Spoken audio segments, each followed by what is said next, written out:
श्रीमद् भगवद गीता चौथा अध्याय।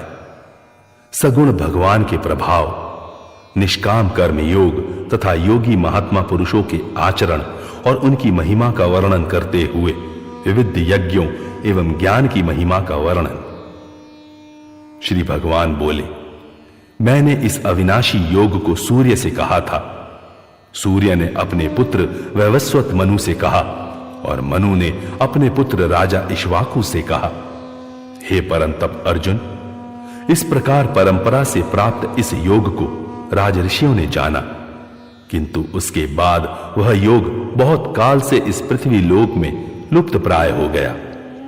तू मेरा भक्त और प्रिय सखा है, इसलिए वही यह पुरातन योग आज मैंने तुझको कहा है, क्योंकि यह बड़ा ही उत्तम रहस्य है, अर्थात गुप्त रखने योग्य विषय है। अर्जुन बोले, आपका जन्म तो अर्वाचीन अभी हाल का है और सूर्य का जन्म बहुत पुराना है, अर्थात कल्प के आदि में हो चुका था। तब मैं इस बात को कैसे समझूं कि आप ही ने कल्प के आदि में सूर्य से यह योग कहा था। श्री भगवान बोले, हे परंतप अर्जुन, मेरे और तेरे बहुत से जन्म हो चुके हैं, उन सबको तू नहीं जानता, किंतु मैं जानता हूं। मैं अजन्मा और अविनाशी स्वरूप होते हुए भी तथा समस्त प्राणियों का ईश्वर होते हुए भी अपनी प्रकृति को अधीन करके अपनी योग माया से प्रकट होता हूं। हे भारत, जब जब धर्म की हानि और अधर्म की वृद्धि होती है, तब तब ही मैं अपने रूप को रचता हूं, अर्थात साकार रूप से लोगों के सम्मुख प्रकट होता हूं। साधु पुरुषों का उद्धार करने के लिए, पाप कर्म करने वालों का विनाश करने के लिए और धर्म की अच्छी तरह से स्थापना करने के लिए मैं युग युग में प्रकट हुआ करता हूं। हे अर्जुन, मेरे जन्म और कर्म दिव्य अर्थात निर्मल और अलौकिक हैं। इस प्रकार जो मनुष्य तत्व से जान लेता है, वह शरीर को त्याग कर फिर जन्म को प्राप्त नहीं होता, किंतु मुझे ही प्राप्त होता है। पहले भी जिनके राग, भय और क्रोध सर्वथा नष्ट हो गए थे और जो मुझ में अनन्य प्रेम पूर्वक स्थिर रहते थे, ऐसे मेरे आश्रित रहने वाले बहुत से भक्त इस ज्ञान रूप तप से पवित्र होकर मेरे स्वरूप को प्राप्त हो चुके हैं। हे अर्जुन, जो भक्त मुझे जिस प्रकार भजते हैं, मैं भी उनको उसी प्रकार भजता हूं, क्योंकि सभी मनुष्य सब प्रकार से मेरे ही मार्ग का अनुसरण करते हैं। इस मनुष्य लोक में कर्मों के फल को चाहने वाले लोग देवताओं का पूजन किया करते हैं, क्योंकि उनको कर्मों से उत्पन्न होने वाली सिद्धि शीघ्र मिल जाती है। ब्राह्मण, क्षत्रिय, वैश्य और शूद्र, इन चार वर्णों का समूह गुण और कर्मों के विभाग पूर्वक मेरे द्वारा रचा गया है। इस प्रकार उस सृष्टि रचनादि कर्म का कर्ता होने पर भी मुझ अविनाशी परमेश्वर को तू वास्तव में अकर्ता ही जान। कर्मों के फल में मेरी स्पृहा नहीं है, इसलिए मुझे कर्म लिप्त नहीं करते। इस प्रकार जो मुझे तत्व से जान लेता है, वह भी कर्मों से नहीं बंधता। पूर्व काल के मुमुक्षुओं ने भी इस प्रकार जानकर ही कर्म किए हैं, इसलिए तू भी पूर्वजों द्वारा सदा से किए जाने वाले कर्मों को ही कर। कर्म क्या है और अकर्म क्या है, इस प्रकार इसका निर्णय करने में बुद्धिमान पुरुष भी मोहित हो जाते हैं। इसलिए वह कर्म तत्व मैं तुझे भलीभांति समझाकर कहूंगा, जिसे जानकर तू अशुभ से अर्थात कर्म बंधन से मुक्त हो जाएगा। कर्म का स्वरूप भी जानना चाहिए और अकर्म का स्वरूप भी जानना चाहिए तथा विकर्म का स्वरूप भी जानना चाहिए, क्योंकि कर्म की गति गहन है। जो मनुष्य कर्म में अकर्म देखता है और जो अकर्म में कर्म देखता है, वह मनुष्यों में बुद्धिमान है और वह योगी समस्त कर्मों को करने वाला है।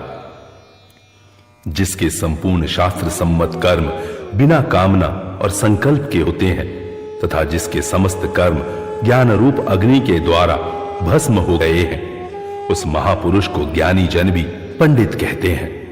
जो पुरुष समस्त कर्मों में और उनके फल में आसक्ति का सर्वथा त्याग करके संसार के आश्रय से रहित हो गया है और परमात्मा में नित्य तृप्त है, वह कर्मों में भलीभांति बरतता हुआ भी वास्तव में कुछ भी नहीं करता। जिसका अंतःकरण और इंद्रियों के सहित शरीर जीता हुआ है और जिसने समस्त भोगों की सामग्री का परित्याग कर दिया है, ऐसा आशा रहित पुरुष केवल शरीर संबंधी कर्म करता हुआ भी पाप को नहीं प्राप्त होता। जो बिना इच्छा के अपने आप प्राप्त हुए पदार्थ में सदा संतुष्ट रहता है, जिसमें ईर्ष्या का सर्वथा अभाव हो गया है, जो हर्ष शोक आदि द्वंद्वों से सर्वथा अतीत हो गया है, ऐसा सिद्धि और असिद्धि में सम रहने वाला कर्मयोगी कर्म करता हुआ भी उनसे नहीं बंधता। जिसकी आसक्ति सर्वथा नष्ट हो गई है, जो देहाभिमान और ममता से रहित हो गया है, जिसका चित्त निरंतर परमात्मा के ज्ञान में स्थित रहता है, ऐसे केवल यज्ञ संपादन के लिए कर्म करने वाले मनुष्य के संपूर्ण कर्म भलीभांति विलीन हो जाते हैं।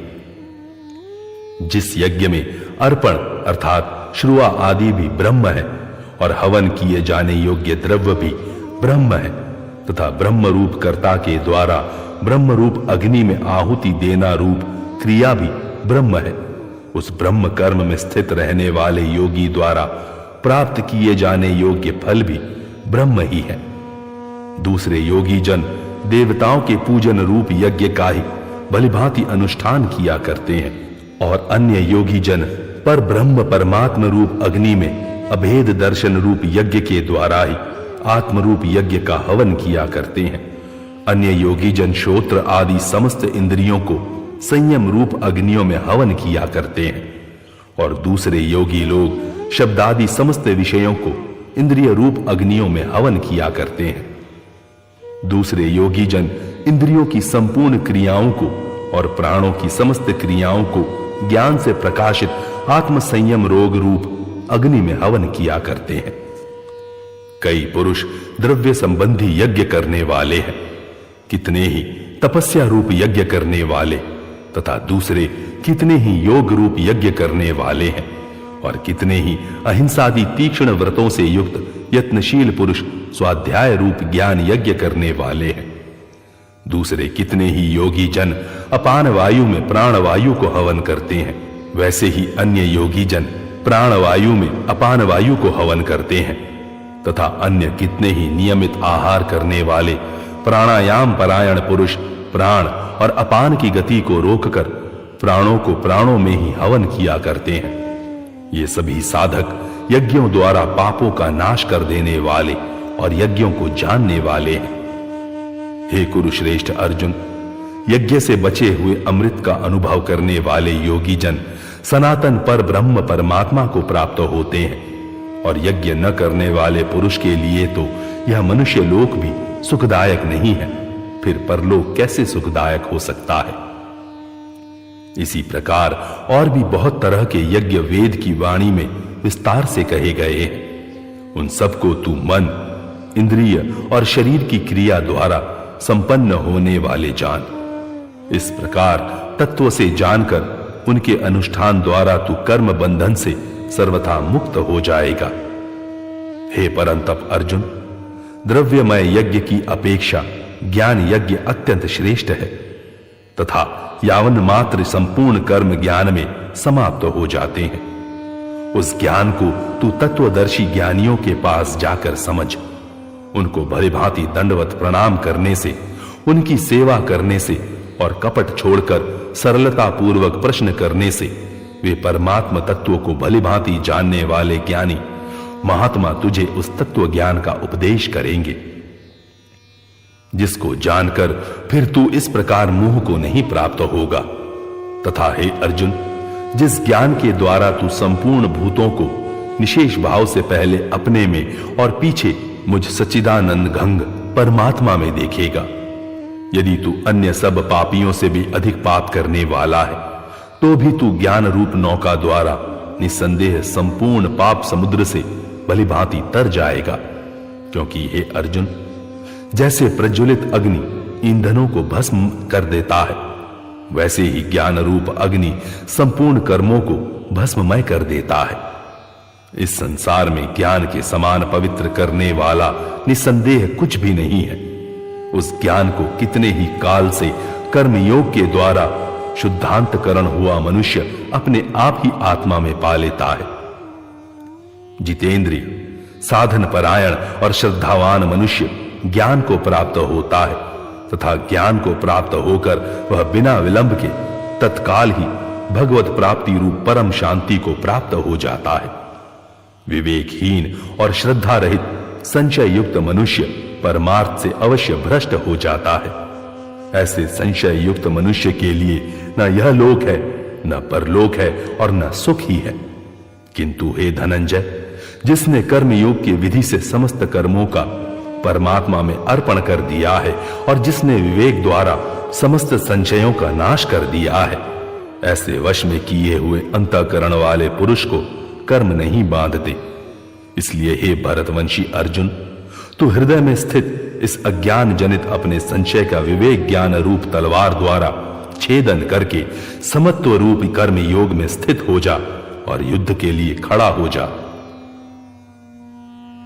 इस प्रकार अर्गत ब्रह्म विद्या एवं योग शास्त्र रूप श्रीमद् भगवद गीतोपनिषद श्री कृष्ण अर्जुन संवाद में ज्ञान कर्म संन्यास योग नामक चौथा अध्याय पूरा हुआ।